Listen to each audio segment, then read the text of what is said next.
El país dels nasciturus.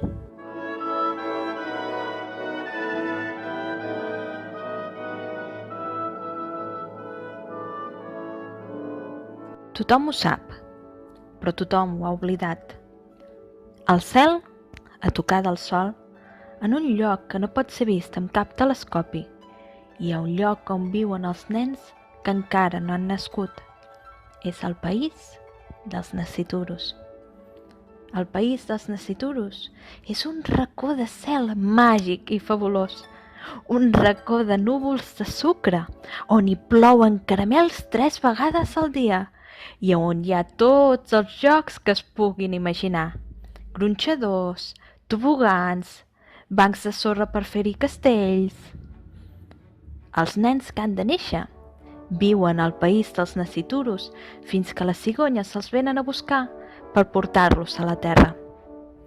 A la terra hi viuen els pares que tothom sap que són fabulosos, perquè tots els nens que hi han anat s'hi han quedat a viure per sempre. Tots els nens esperen amb delit l'arribada de les cigonyes i tots tenen dret a formular 3 desitjos sobre la vida que volen tenir en néixer. Al país dels nasciturus, una vegada hi havia un nen que encara no havia nascut que tenia molt clar quins eren els seus desitjos. Volia que els seus pares li diguessin a Eduard que tinguessin un gat flonjo com una cua de conill i que visquessin al costat d'una plaça on hi passés molta i molta gent. Tenia ganes de fer un munt d'amics. Un dia, una de les cigonyes va anar a buscar el nen que encara no havia nascut. «Hem trobat el que vas demanar», li va dir. «Puja a la meva esquena i et portaré a la terra». El nen que encara no havia nascut va pujar a l'esquena de la cigonya i van volar fins a un hospital d'un poble que estava situat al centre d'una plana immensa plena de camps de conreu. Els pares van fer salts d'alegria en veure la cigonya i van córrer a agafar el nen. El nen es va veure embolcallat pel seu escalf i va somriure feliç com un gínjol. Si estava tan bé entre aquells braços. «Mira que n'és de bonic», va dir el pare. «L'Albert és el nen més bonic de tot l'univers». «Albert?», va pensar el nen. «Però si jo havia demanat que em diguessin Eduard». «Segur que amb el piu-piu es portaran molt bé», va dir la mare. «El canari es passarà el dia cantant-li cançons de bressol».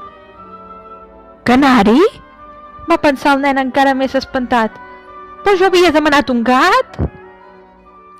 «Vindrà tota la plana a conèixer-lo», va afegir el pare, «encara que hagin de fer 3 hores per camins de carro».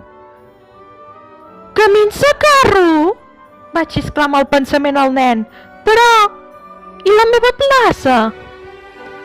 El nen va començar a plorar i es va girar cap a la cigonya.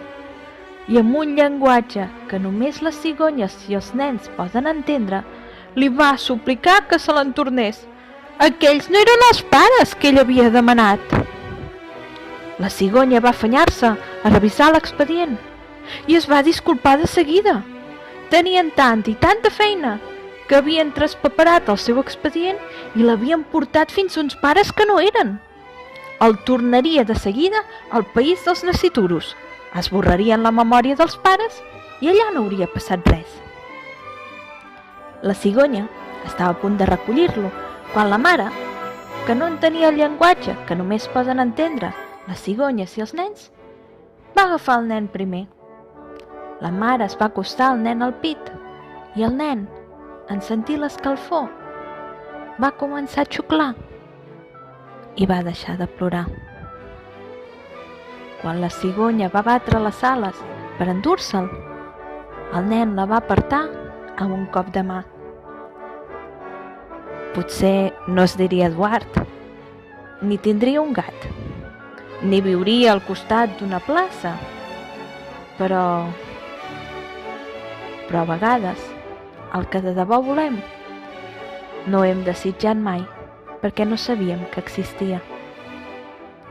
La cigonya se'n va anar i el nen es va quedar amb els seus nous pares i, com tots els nens un cop nascuts, va oblidar que, una vegada, havia viscut al país dels nasciturus, en un racó del cel, a tocar del sol, que no pot ser vist amb cap telescopi.